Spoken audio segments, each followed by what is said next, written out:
Very sir nice. మీరు విజయవాడలో పునుగులు ఎప్పుడైనా ట్రై చేశారా? నాకు విజయవాడ పునుకులు చాలా ఇష్టం యాక్చువల్లీ. ప్రమోద్ ఇంటి దగ్గరే ఉండేది. ఒక సమ్మర్ హాలిడేస్ ప్రమోద్ నేను best friends, cousins and best friends.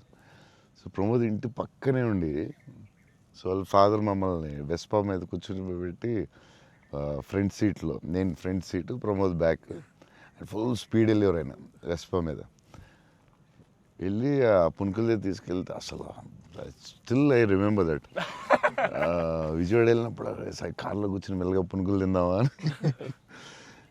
Too good. నేను అసలు అలాంటి పునుకులు ఎక్కడ తినలేదు లైఫ్లో. స్మాల్ చిన్న దాంట్లో పెట్టి దాని మీద చట్నీ వేసి, ఇంకా నాకు వాటర్ వస్తుంది. బజ్జీలు అన్నీ సూపర్, కానీ ఆ పునుకులు మాత్రం ఎక్సలెంట్, అసలు ఎక్సలెంట్ అండ్ ఎక్సలెంట్.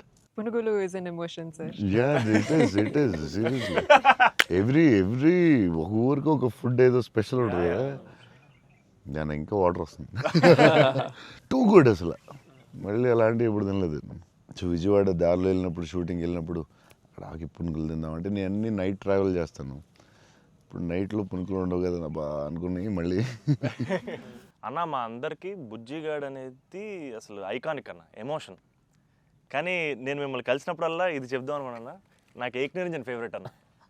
నాకు నిజంగా ఏక్ నిరంజన్ అంటే పిచ్చి. ఎందుకంటే చోటు క్యారెక్టర్లో యాటిట్యూడు, అది అది అదొక ఇర్రిప్లేసబుల్ యాటిట్యూడ్ అన్న. చాలా అండర్ రేటెడ్ జెమ్ అన్న ఏక్ నిరంజన్ అనేది. అంటే మీ డ్రెస్సింగ్ ప్యాటర్న్ అయి ఉండొచ్చు, నాకు చాలా ఇష్టం అన్న. మీరు ప్లెయిన్ షర్ట్ వేసి, టోన్ డెనిమ్ వేసి, కింద స్నీకర్స్ చేశారు అప్పుడు. అండ్ అది అసలు, అండ్ హ్యాండ్ కప్స్ ఉండేవి, మీరు బౌంటీ హంటర్ కాబట్టి దాంట్లో. సో అది అసలు ఐకానిక్ అన్న. అండ్ పర్టికులర్గా మీ డైలాగ్ డెలివరీ, ఆ సినిమా అసలు నాకు పిచ్చన్న సినిమా అంటే. సో నాకేమనిపించింది అంటే, బేసిక్లీ మీవి చాలా డైలాగ్స్ ఉంటాయి కదా. ఫర్ ఎగ్జాంపుల్ దాంట్లో పర్టికులర్ నాకు చాలా ఇష్టమైంది, నన్ను ఇలా కొట్టే దమ్మడికైనా ఉందా, లేకపోతే మళ్ళీ నేనే ట్రై చేయాలి, అది నాకు పిచ్చన్న. అంటే ఆ యాటిట్యూడ్ అది మ్యానుఫ్యాక్చర్ చేయలేమన్నా, it has to be there. And నాకేమనిపించిందంటే, నాకు చాలా హ్యాపీగా ఉంది నేను ఏక్ నిరంజన్ చెప్తుంటే. సో బేసికలీ ఏక్ నిరంజన్ మీ మెమరీలో వాట్ డస్ ఇట్ హోల్డ్ అన్న? అప్పుడు మీకు అప్పుడు చేస్తున్నప్పుడు. అంటే పురిగారు లాగా ఎవరు రాయలేదు. నేను బుజ్జిగాడు నాకు ఆయన చెప్పినప్పుడు క్యారెక్టర్ నాకు పిచ్చెక్కిపోయింది.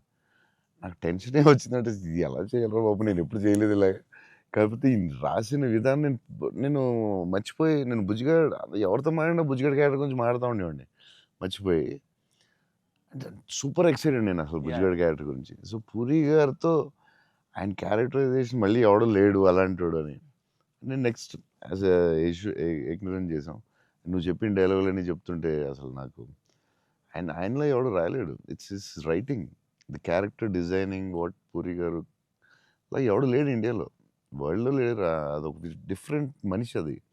ఆ క్యారెక్టర్ ఆయనే రాయగలడు, మళ్ళీ రాయకపోయినా ఆయనే ఎవడో ఇమిటేట్ చేయలేడు. సో నువ్వు అంత స్ట్రాంగ్